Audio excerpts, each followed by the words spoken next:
It's really interesting, actually. Yeah. So this is coming out of Switzerland, and the researchers there have found that not only do half of Western European men have this connection, genetic profile connection, but 70% of men in Britain, which is astounding. But they all have the same genetic profile or same ancestry as King Tut from Egypt way back when. Less than 1% of modern-day Egyptians have that same connection.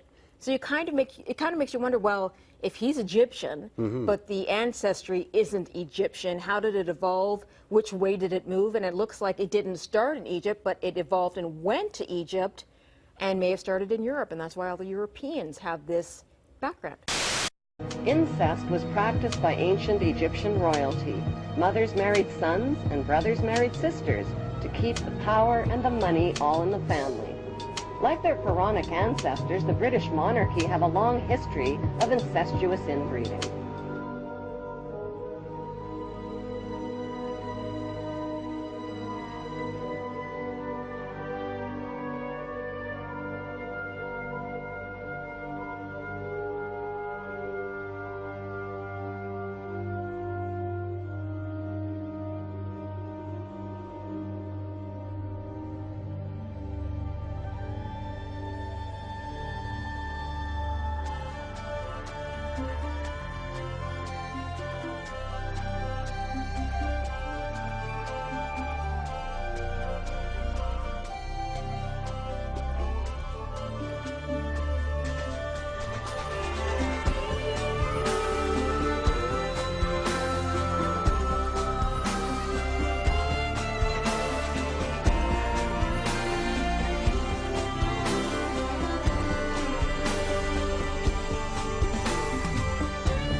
is of an interbreeding between a non-human race, force, whatever, and humans, creating a hybrid bloodline, a fusion of the two DNA. Even in Genesis, we have one version of this, but you find this all over the world, in every culture. As the Bible says in Genesis, there were giants on the earth in those days, or in the earth as it puts it, and also after that, where the sons of God came in unto the daughters of men, and they bare children to them. The same became mighty men which were of old, men of renown. These hybrid bloodlines, this interbreeding, produced the kings and queens and the elite royal families of the ancient world, where they claim their right, their genetic right to be the king or the queen or the leader because of their connection to the gods. And all over the world you find this. And what do we have today? We have the Queen as head of state of this country purely because of her DNA. In Sumer you find the same. Sumer, which became Babylon, which became Iraq, has ancient texts and tablets which describe the same recurring global story of this interbreeding to create this hybrid race. The hybrid race became known as the demigods, part human, part God, because of this interbreeding connection. This hybrid bloodline went off across the world, up into Northern Europe. It became the power behind the Roman Empire and the creation of the Roman Church, which became, of course, global Christianity. Much more about that as we go along. And everywhere it went, it became the royal bloodline, the elite bloodline, the one that became the leaders and the kings and the queens, and also the people in charge behind the scenes. And it interbred with other such bloodlines in Northern Europe to become the royal families and aristocratic families of Europe. And so today, these hybrid bloodlines are known as the Illuminati, the illuminated ones, and they're the ones that control the transnational corporations, governments, the banking system, the whole shebang that dictates and controls the direction of society. These spiritual beings have been ruling this planet through very specific bloodlines who long ago swore allegiance to these beings in exchange for wealth and power over the human race. In preparing the whole world for the ultimate spiritual deception these evil entities have planned. These bloodlines are literally able to be traced by genealogists all the way back to ancient Sumer and Babylonia, and these human familiars or pets of the demonic angels have worshipped Satan and his minions under many forms from the time of Sumer right up to our present day.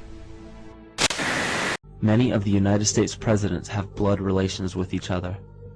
The Bush lineage has blood ties to a great number of former presidents.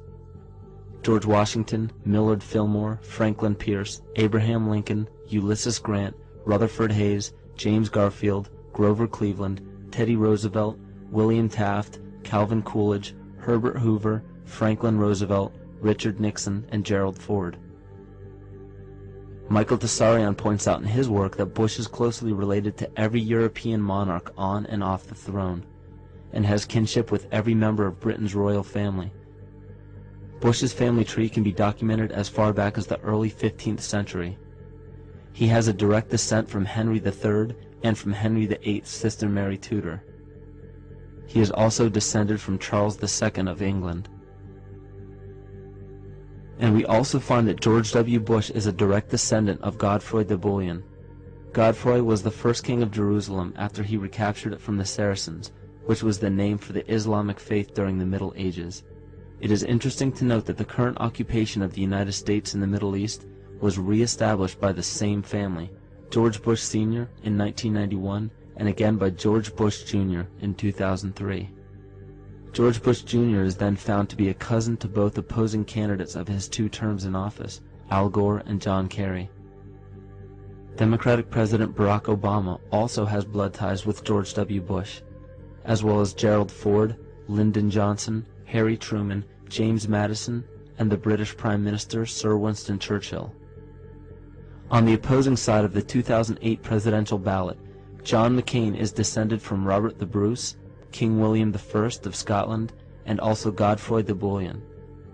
In my book, there's a lot of genealogical research, going back, Dick's family, my family, these heroic and amazing tales of people who went west. But one of the things I discovered is that Dick and Barack Obama are 8th cousins. What? Is that an amazing thing? Yes, if you go back 8 generations, really? They have a common ancestor. Let me take you through this, branch by branch. The 101st Airborne Division, air assault. Vice President Dick Cheney, the man who's only a heartbeat away from the presidency, is actually a blood relation. He's President Bush's 9th cousin once removed. Cheney's cousin Barack Obama is also Bush's 11th cousin and the 9th cousin of Brad Pitt. But we're only just getting started. President Lincoln was President Bush's 7th cousin 5 times removed, and Bush shared more than just a ballot with John Kerry.